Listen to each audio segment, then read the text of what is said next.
and I'll stop the transcription because that is always very confusing going down the side. Okay, there we go. Right, we'll give it 30 seconds and then get started. I'll let people in as we go. Okay.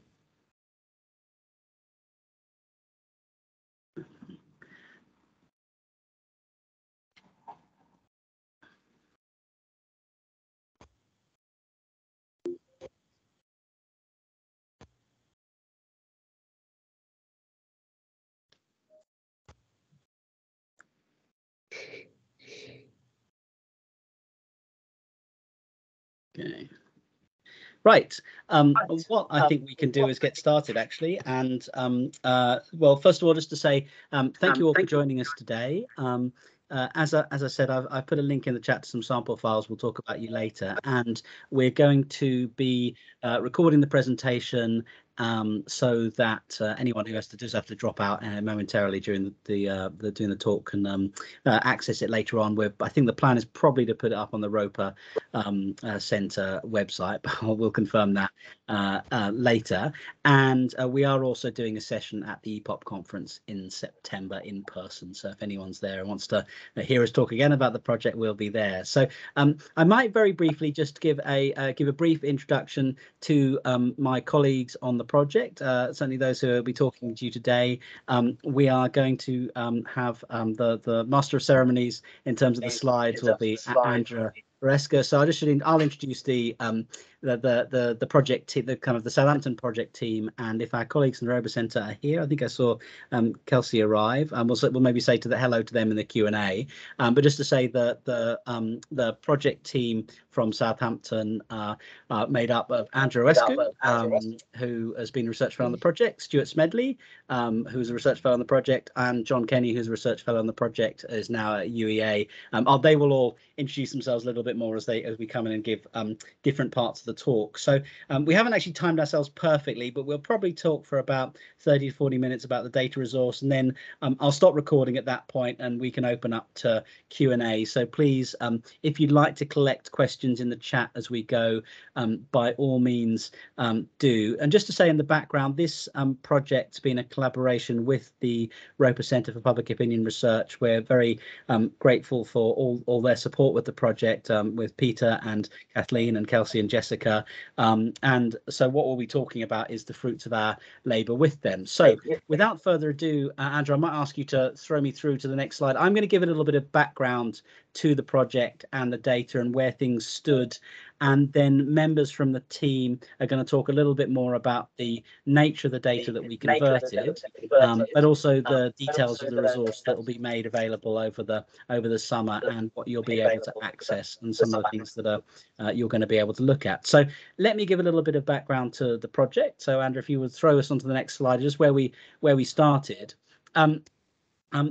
Many of you will know that Gallup conducted thousands of surveys in Britain over the period from when the British Institute of Public Opinion was founded in 1937 up till 2001, when it stopped political opinion polling. And obviously many of you who work in this area or in the survey industry will know that this data informs a huge amount of what we know about post-war public opinion.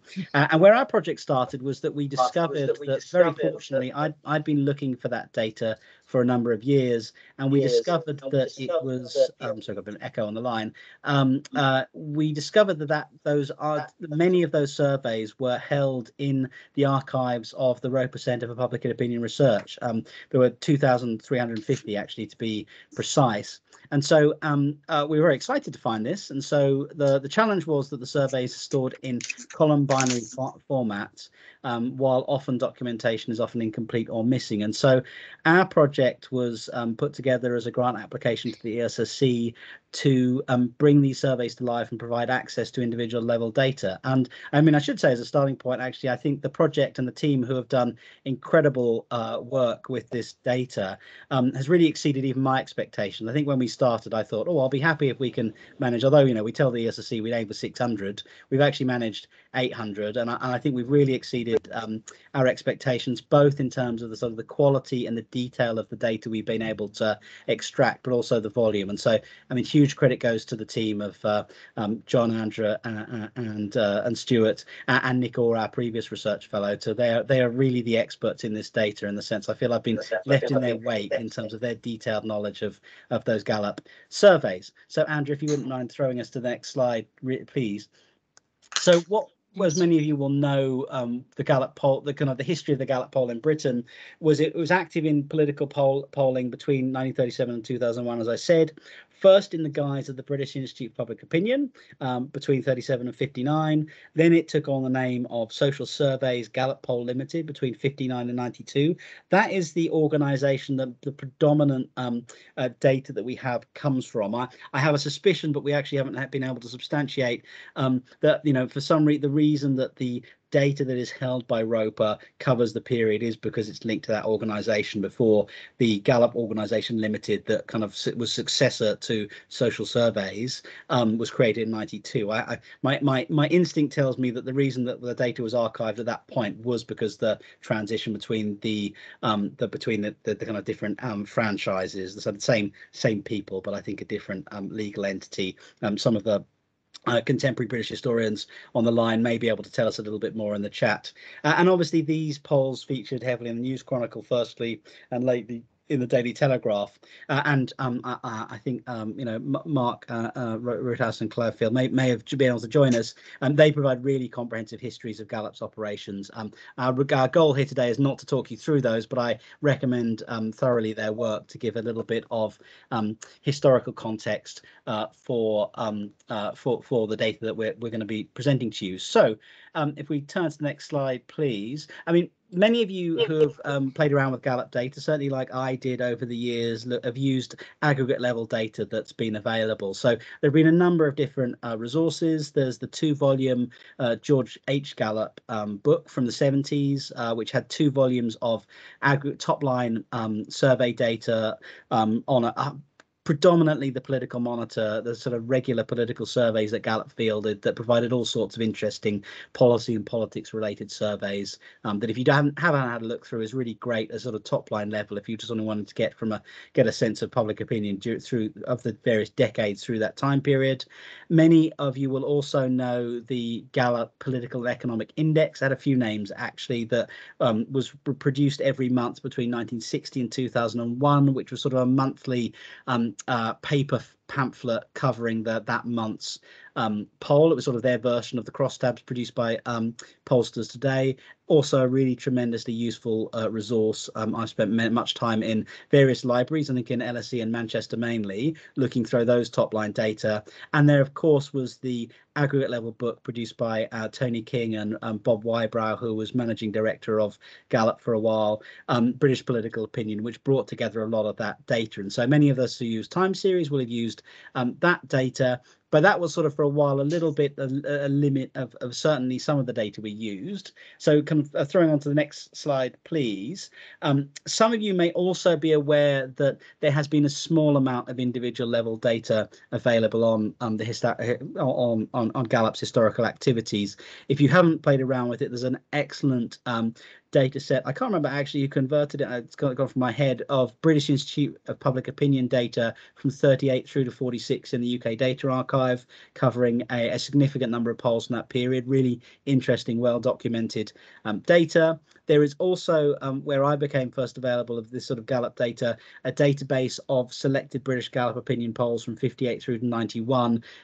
That was a collection where they included the Gallup poll conducted in the January of each year. So some people may have used that for sort of over time analysis, but what our project has really done is sort of increased hugely the volume of data that you're going to see. So whereas that covers the same period, they had 34 polls, and we have converted 800 odd. And of course there are, if you're interested in election surveys, there are assorted Gallup election surveys in the UK Data Archive that were used by various academics over the years. So therefore, before our project, we had data on about 100 Gallup polls, covering less than 5% of the full population of polls. So there was, huge scope for us to work with. And so this is where our project begins. And I'm going to hand over to some of my colleagues to talk you through both the structure of the column binary data, and then to give you a sense of what we've produced and how you'll be able to access it. So I will hand over to, I can't remember whether it's who's going to talk next, actually. I think John to talk us through the real technical stuff.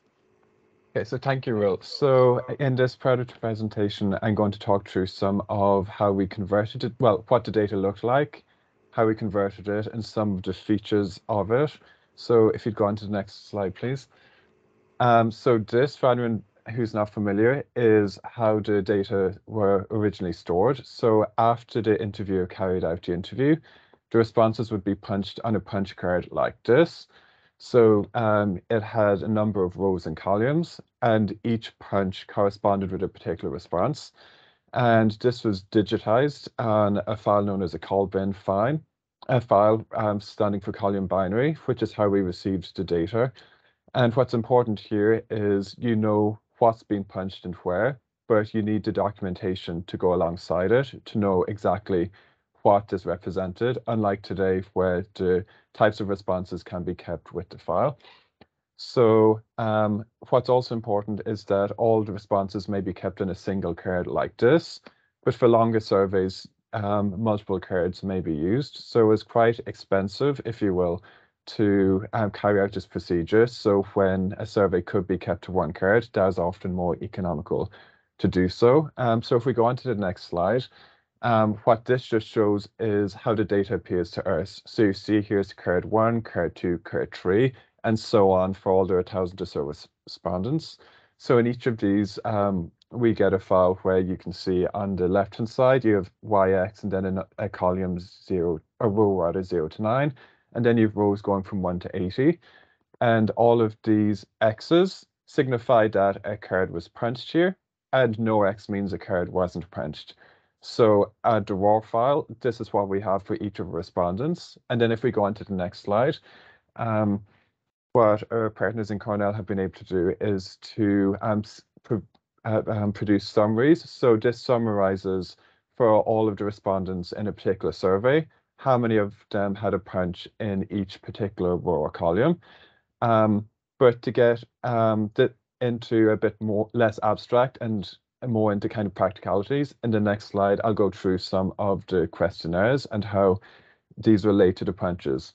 So you see here, this is what we regard as one of the more simpler types of questions. So do you think the Conservative Party is at the present time united or at loggerheads? So you can see here, this is question 23, which corresponded with column 23 on the punch files that you saw. And then there's 3 responses, 1, 2, 3, united, loggerheads, don't know. So this is quite a simple type of question to convert. But then if we move on to the next question from the same survey, what you see here is a bit more complex. So rather than just having one question per column, you have 3 questions. So again, you've 1, 2, 3, but for the next question on whether he should remain leader of the opposition at the time, so this is from 1966, you have another 3 options. And then for the next question, you have 4 options. So while it's relatively simple to see this, it adds more time onto the conversion process when you have to separate these out and also make sure that you don't have, for instance, stray punches, by which I mean you have, one response for each respondent per question rather than accidents during the punching process and so on. If we move on to the next slide then, what we see is that this is a more complex type of question. So on the previous 2, all of the questions were under one column, but sometimes the questions can be spread across columns. So on the left-hand side, this question on which party do you think can best handle various issues. So what we see here is that there's issues A to J, but each party, Conservative, Labour, Liberal, Other, have their responses on a different row. So it's question 19, but what I've highlighted here is that Conservatives answer, if you talk to Conservatives, we're going to handle the issue best, is on row column 19, 20 for Labour, Liberal 21, Other 22. And then if respondents don't know, for these respondents, they just weren't punched. And so you had to decode by tabbing all of conservative label lib order together and coding anyone else's don't know. So again, it's fairly intuitive, but it adds quite a lot of time to the process when you have to do it this way. And then another question from November 1970 is even more complex. So this asks, how much income per week do you think a family of 4 needs for health and comfort? And you can see on the right-hand side, there's some notes in handwriting for how this should be coded. So the pounds go on column 23 and 24. So as the rows only went from 0 to 9 on X and Y, say if the answer was £20, this couldn't go on a single column. So the tens went on column 23 in this case, the units went on column 24, and then the shillings went on column 25. So these had to go together. And the other thing is, so I mentioned you had 0 to 9, and you had an X and a Y at the top. So these notes for X, X1, X2, what they mean is that if on column 24, for instance, you had, in this case, the example of X1, so if the X was punched and the 1 was punched in the same column, that meant that the answer was £11, £12 if you had the X and the 2 punched, and so on. And then these had to be brought together across columns. So, and in this case, the instructions were relatively clear-cut, but in some of the surveys, there was more investigation work to be done in order to unearth how to understand what was the codings and how we could accurately represent these in the converted process. So if we now move on to the next slide. So those are taking single questions at a single point in time. But one of the key things in this project is that we wanted to have over time consistency. So we're looking at polls from the mid-50s up until the early 90s. And some of the way Gallup coded these questions changed in relation to the times of various other issues during this period. So you see here, I've taken the example of vote intention. So the earliest one from the late 50s has Conservative, Labour, Liberal, other don't know. But you see, as you go through the various other, periods, for example, in the top right-hand corner, you've nationalist parties, so Welsh and Scottish nationalist parties, and I think this was only one of 2 surveys that asked the National Front. And then in the 80s, you had the Social Democrats come in and the alliance between them and the Liberals, and then you go into the 90s, and the Liberal Democrats replaced the Liberals, and you have the Green Party emerge as well. So in this case, if you take a code of 5, in one period, this could be don't know, National Front, Alliance, or Green Party. So one of the things that we did for not just this question, but a range of other questions, is to make sure that the coding for these were consistent across the entire 4-decade time span, so that no matter which survey you were using, you could merge this with a different survey in another period of time, and you could use the same coding scheme. So moving on to the next slide. Another thing that's important is that we prioritize the economic, political, and social questions in the databases. So Gallup, they carried out those types of questions, but they're also, like polling companies are today, paid by various organizations for private polling. And a lot of the times, these private polling questions are contained in the database. So you see here on the left-hand side, a question on views of biscuits of different brands. On the right-hand side, questions about sherry drinking and so on. And with these, you see that the codes, there's quite a lot in them. They're quite complex. The coding process themselves will take quite a lot of time. So rather than spending time converting these questions that may be of less use to the research community, what we decided is that we would keep the raw data in the files, and we'll show you later on an example of how that's done. So we keep the raw data in the files, but we don't convert it. And in this way, we could spend more time producing more data that's relevant to researchers. So moving on. Now I think this is probably the final points I want to make. So we did have a number of issues that we had to overcome in terms of the documentation. So as I mentioned, the punches are great, but without the documentation, there's no way to interpret them. So these are some of the key issues that we faced. and some ways of how we overcame these. So one example is that you've data present into files, but there's no documentation for what those questions are. Oftentimes, these were administrative variables that were at the beginning of the survey. And I think one of the reasons why the documentation wasn't there, because the people in Gallup who are using these on a week-to-week and month-to-month basis knew what they are, and so probably didn't feel the need to reproduce them, but these weren't put into the archives. So there were a number of ways that we could get a handle on what these were.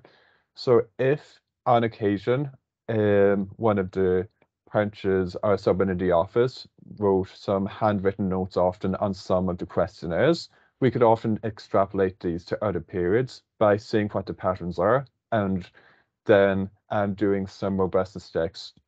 And an example of this is constituency IDs, for example. So the constituency IDs had 3 columns. The first row would always be a 0 to 6 because there are only 600 and something constituencies, and so on. So these could then be matched with various other variables, such as, for instance, if there was a region punch in or vote intention to make sure the Scottish Welsh nationalists were matched up with a Scottish Welsh constituency, and also through seeing what weights Gallup were using, demographics also, and what another type of variable here. So we could extrapolate a lot here from, and this was only possible by having the long time series and wouldn't have been as easy to do if you're looking at one data set in isolation. Another issue is that sometimes the data that was archived as matching to a particular questionnaire didn't match. And oftentimes we were able to overcome this via a number of techniques. So one of these is you might have an A file and a B file. So for instance, 800A and 800B, and sometimes these would get reversed during the archiving process. So by looking at the alternative file, oftentimes this resolve it, or it may have been resolved attached to an adjacent file, for instance, and that often reveals stuff. Another thing is that, as you'll see if you browse through the website, each file had a 3-digit number, and then once you went through 1,000 of these, Gallup started again. So for instance, if you have a file 310, you might have a 310 in the 60s, but that might be reused in the 80s. So these 3 digits were punched in each of the cards. So if you found a file that's, say it had 310, and it clearly wasn't matching the questionnaire in the 60s that it was archived with, if you looked at the other 310s that were in the archive, oftentimes you'd find, oh, okay, this fits perfectly the questionnaire and the punches, so we could get the answers that way. And finally, for some questions, such as missing fieldwork dates, or where the response categories might have been cut off and so on, we could use ancillary information to locate these, such as some of the previous information in the UK Data Archive. Also, by going through the Telegraph newspaper reports, we could fill some of this in. So on that note, I think I'm finished. So I'm going to pass on now to one of my colleagues who will go on to the next section. So thank you, John. I'm going to be now introducing the new data sets that we have and talking in particular about the individual data files, the way in which we went about selecting files, and also as well providing important information as to how you can register to access for these. So Andrew, if you're able to move on to the next slide, please. So when choosing which of the more than 2,000 surveys which were available to convert, priority has been given to those which contain longitudinal tracking questions. And above all, priority was given to converting Gallup's monthly political omnibus surveys. So in other words, those containing questions on the most important problem facing the country, government approval, leader ratings, and economic evaluations. And there's a reason here why I have not mentioned voting intention, and that's because it was extremely rare for Gallup not to include voting intention questions, regardless of the nature of the other questions that they included in their particular surveys. So aside from the political omnibus surveys, other individual surveys which we decided to convert were chosen on a somewhat more ad hoc basis. Some were selected based upon responses to a call to the wider research community, and individuals who submitted requests for these. I know I need to recognise a couple of names amongst the audience list today. And those who submitted requests for particular data sets will now have started to receive the converted files. Other surveys were then chosen to be converted on the basis that they contain questions which partly reflected the research interests of the project team. So speaking for myself, I was particularly interested in a couple of surveys in 1989, 1990, which contained questions on German reunification. Andrea has a particular interest in questions on attitudes towards government spending on health. John has an interest in questions on environmental attitudes and nuclear policy, while Will has an interest, or had an interest in converting data on public opinion towards crime and criminal justice policy. That's not to say, though, that we've been entirely selfish in the selection of surveys that we have converted, as many have been chosen on the basis that they contain questions which are of some contemporary relevance. And here I speak of surveys which are related to the 1968 flu pandemic, surveys from 1985 and 1990 on the character of MPs, and both of those categories of surveys we have published blog posts in media outlets and academic blog posts as well in regards to the data that they contained. Numerous polls have also been converted which contain questions related to the always ever-present issue of Britain's relationship engagement with the process of European integration, and also as well other issues of contemporary relevance such as Commonwealth migration. In addition to these, we also have a near complete time series for Gallup's annual news expectations questions, as well as conversions for all surveys from the 1980s that we've been able to identify as containing questions related to the AIDS epidemic.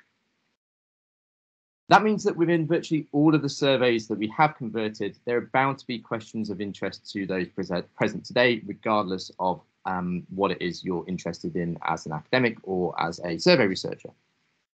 For almost any political or social subject you can think of, Gallup appeared to ask at least one question, if not many, to respondents in Britain.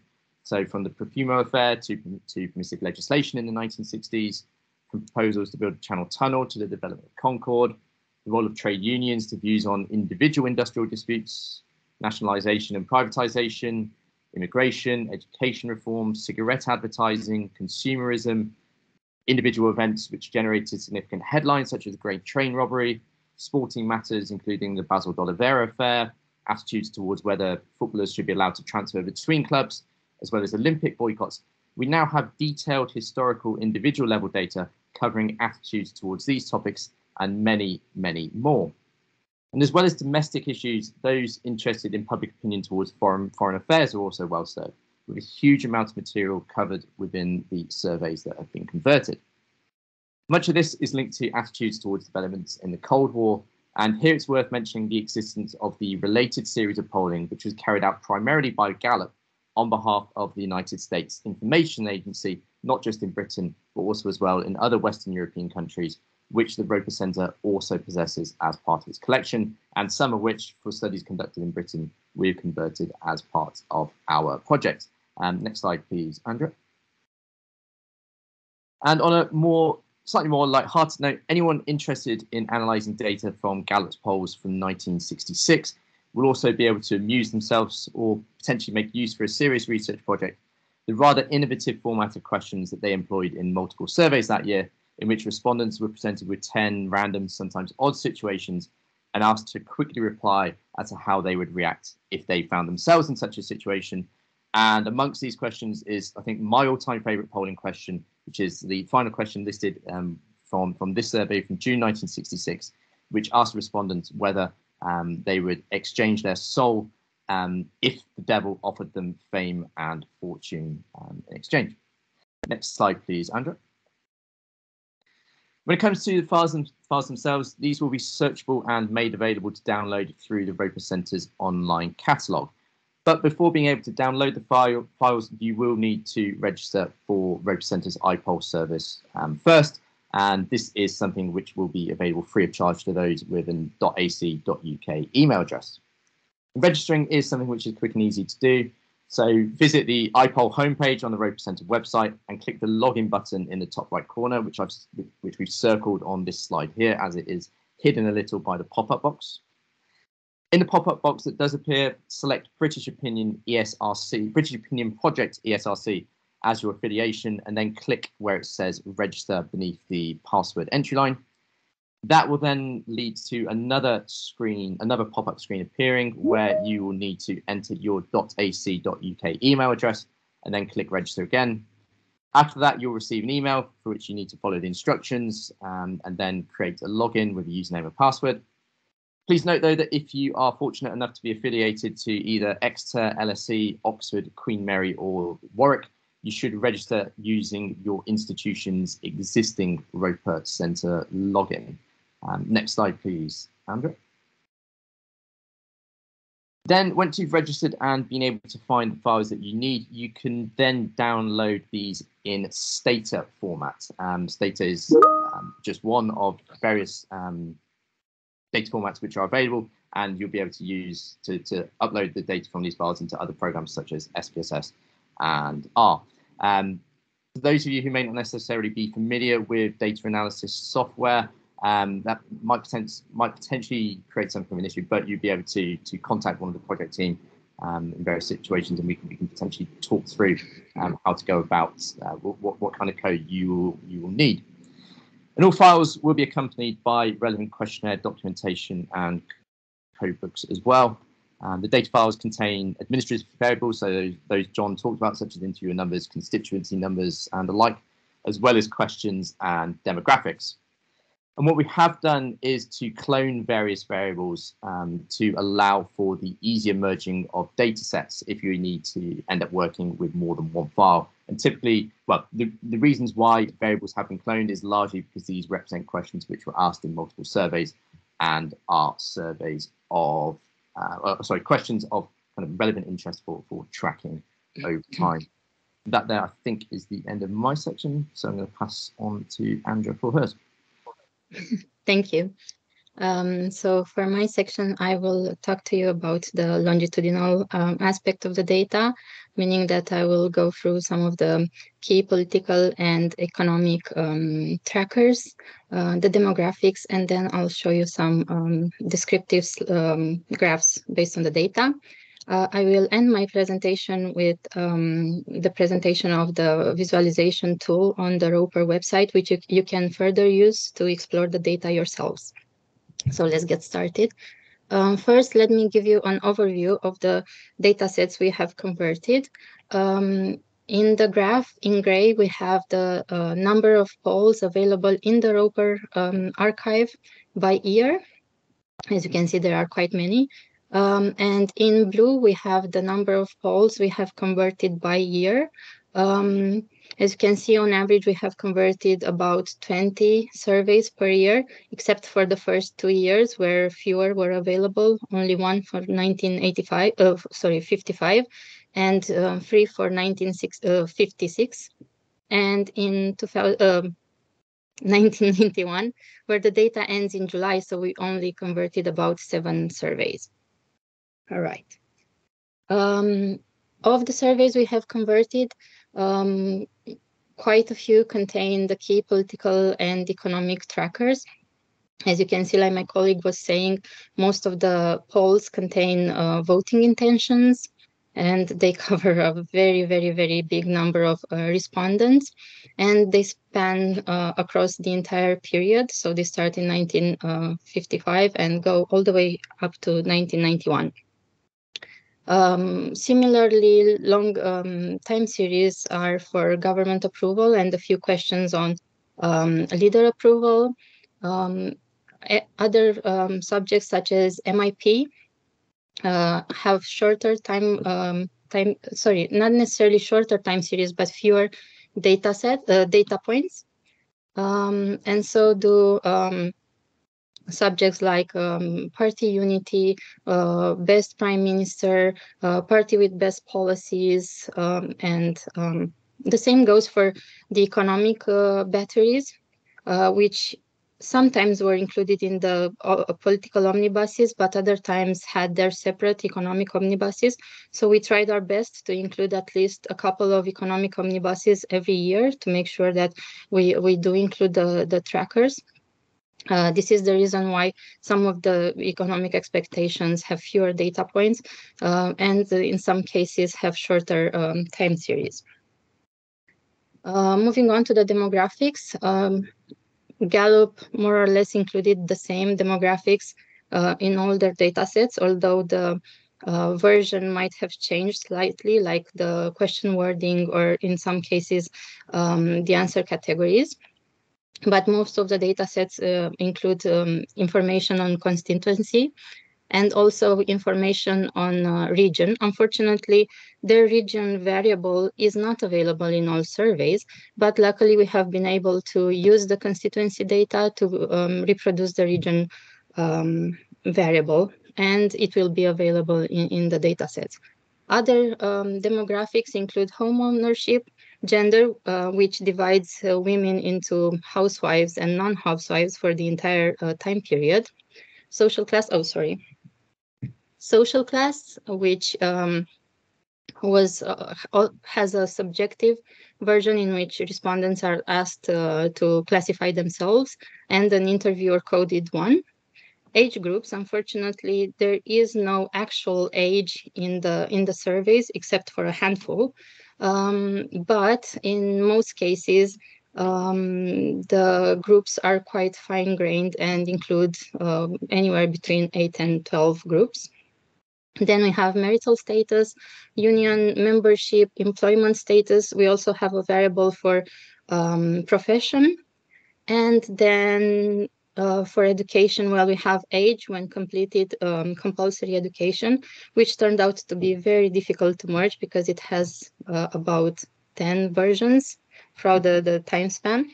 I should mention that the numbers, the figures you see in the table are based on the merged, on our provisional merged data set.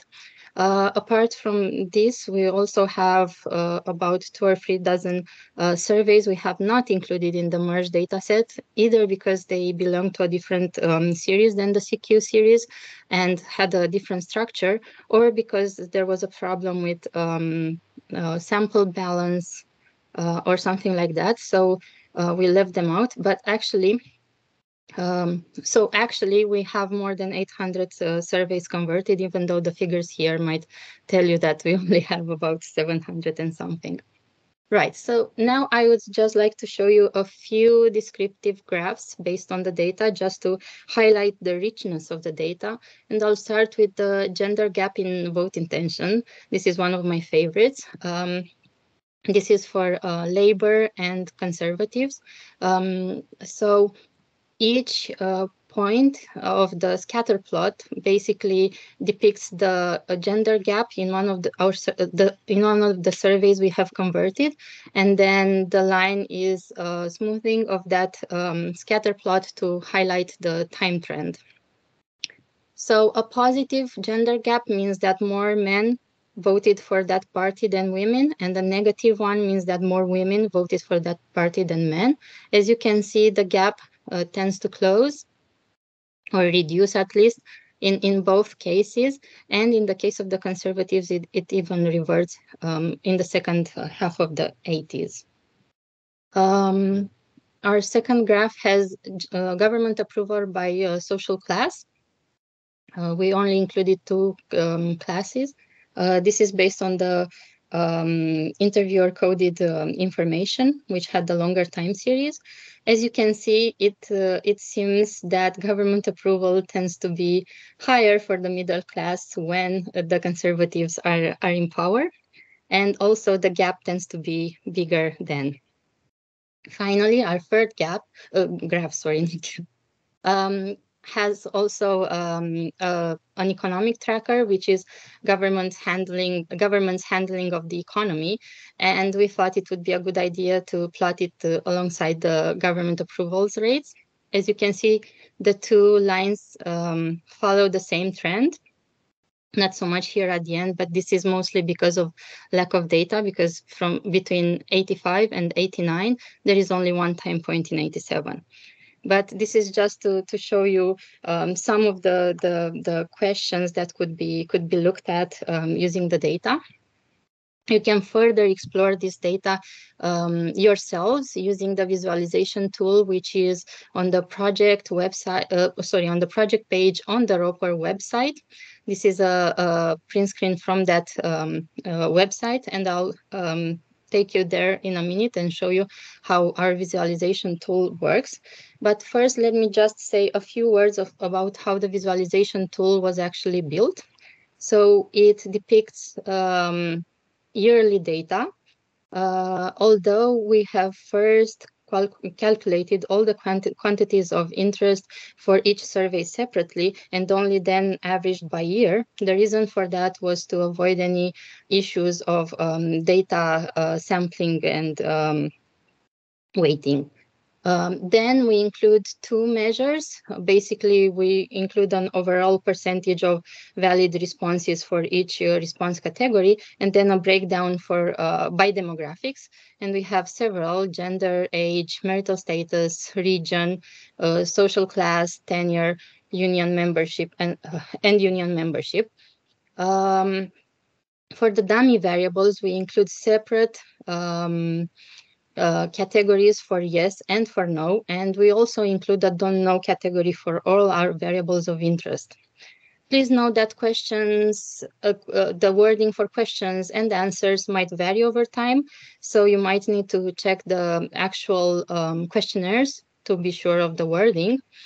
And for easiness of use, we have grouped our questions into categories in budgets, economy, elections and approvals, household issues, and party perceptions. One more thing I should mention, though I didn't put it in here, is that we decided to suppress some of the categories that had very few answers. So in some cases, you might not find all the available categories. So let me now get out of the full screen mode and take it to the Roper website, which is here. Let me just refresh the page. I hope you can see it. This is the project page. The visualization tool is right at the top of the page, which makes things very easy. You can also use the page to read more about the project, but also access the Roper archive. I don't think people could see the screen yet, actually. I don't know whether you need to stop sharing and then share. Oh, I'm sorry. Okay. I'll do that now, sorry. That's okay. Sometimes you just have to switch over.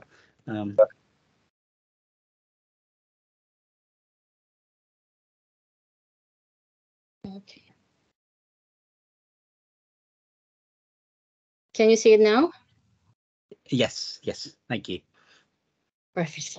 So let me start again. This is the projects page. The visualization tool is at the top.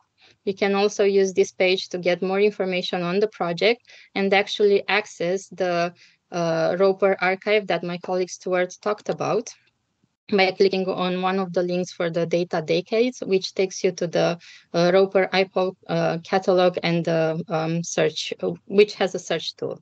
So now going back to the visualization tool, you have the 6 categories I spoke about, and you need to select one of them first. Say, for example, elections and approvals. This will bring up a drop-down menu from where you can choose one of the questions. Say, for example, government approval, and then click load. This will bring up the graph, which is a line over time. On the right-hand side, you have the legend, which contains the response categories, and also the demographic breakdowns. So by default, you get the total percentage of respondents for each answer category, but then you can select one of the demographics and get separate graphs for each category of that demographic, in my case, for men and women. You can then use one of the functionalities at the bottom of the page to either share the graph or download it, or put it in full screen mode if you want to see the data better. So I hope this is one of the tools that will be useful to you. There are quite a lot of questions to choose from. Here is, for example, what we have in budgets, in economy. I know I'm going very fast and it's very hard for people to read. I just want to show that there are a lot of questions. So you can you can play around with this and hopefully produce your own graph. So now I'll go back to our presentation and ask my colleague Stuart to complete the presentation by talking a little bit about our project going forward. Thank you. So thank you again. I just need to wait for the slide to reappear on my screen. Probably due to my very poor home internet. No, I think it's not appearing on mine either. Sorry. Oh, sorry. I think I need to stop sharing and share again. I'm sorry. Yes. There we go. So, in terms of going forward, data files for converted surveys will be uploaded to the ROPA website in the coming months, and hopefully as well we will seek to get ROPA to resolve the issue that a couple of you have mentioned in the chat regarding the .ac.uk email addresses. I've just tried with my still active KCL email address, and I've got the same error message. So we do need to see about resolving that. If there is a survey or a topic of interest for which data have not been converted, we do envisage that it would still be possible for the research community to request additional conversions.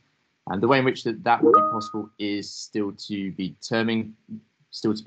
But where we are today is certainly by no means the endpoint for making this material available. As Will mentioned at the start of the presentation, those files which have been converted represent around about a third of the polls that Gallup undertook under its Social Surveys Limited guise. And as Andrea demonstrated at the start of her section, the ratio of unconverted to converted files is greatest for the period beginning in the 1980s, with this largely due to a different way in which ROPA structured surveys that they ran in favour of shorter opinion polls, as opposed to the lengthier polls that we uncovered in the 60s and 70s. Abstracts for the vast majority of surveys are available, though, and these have been produced for surveys that have not been converted, as well as those that have been converted, and these will be searchable in the ROPA Centre catalogue. And there are very, very few surveys where we do not have an abstract, and if that's the case, it's going to be because the relevant documentation that was produced for that survey is not available in the ROPA Centre archive. We'll also be seeking to publish a paper introducing the dataset and explaining the conversion process. Hopefully that's going to be finalised shortly for submission before being subject to peer review. As Will mentioned as well, there's going to be a second workshop being held in person at the EPOC conference in Newcastle, that taking place on the 1st of September. The merged file of key political and economic trackers is likely to be available in spring 2023, so around about 9 months' time. As mentioned, for surveys of interest that have not been converted, do contact a team member to discuss. We can seek ways to make even more of this data available. And also as well, we hope that in the future there will be scope to pursue the conversion of additional data from column binary format and perhaps as well other more antiquated data storage formats. This obviously includes the unconverted Gallup material, as well as that from surveys conducted by Mori, as well as other research organisations for which we know there is data available, whether that be in the ROPA Centre, held by the ROPA Centre, or perhaps as well stored in somewhere by the organisations which have conducted these studies. So thank you. Thanks, Stuart. And I think just to say on that note, actually, I think there's I can't see too many pollsters on the call, but actually I think there's real scope for having, the ROPA does a great job in the US in terms of archiving contemporary surveys that are often deposited pretty much straight away in the ROPA Centre's catalogue, and hopefully I think there's something the British Polling Council might look at, is actually to what extent that some sort of archive can go on, rather than having these as historical projects a long period, that actually alongside some of that historical data that we can think about maybe current active pollsters finding ways to deposit their data because they can be stored for posterity. Right. Thank you to all the team, and let me say thanks again to our colleagues at the ROPA Centre who have been a joy to work with, and thanks to all the team who have really become true experts in terms of the data. I think there are so many interesting opportunities across all sorts of disciplinary areas, right ranging from survey methodology through to areas of history and other fields. I will stop the recording now and really open everything up to colleagues. We'll have a look in the chat. I saw a few questions going in there. Any questions?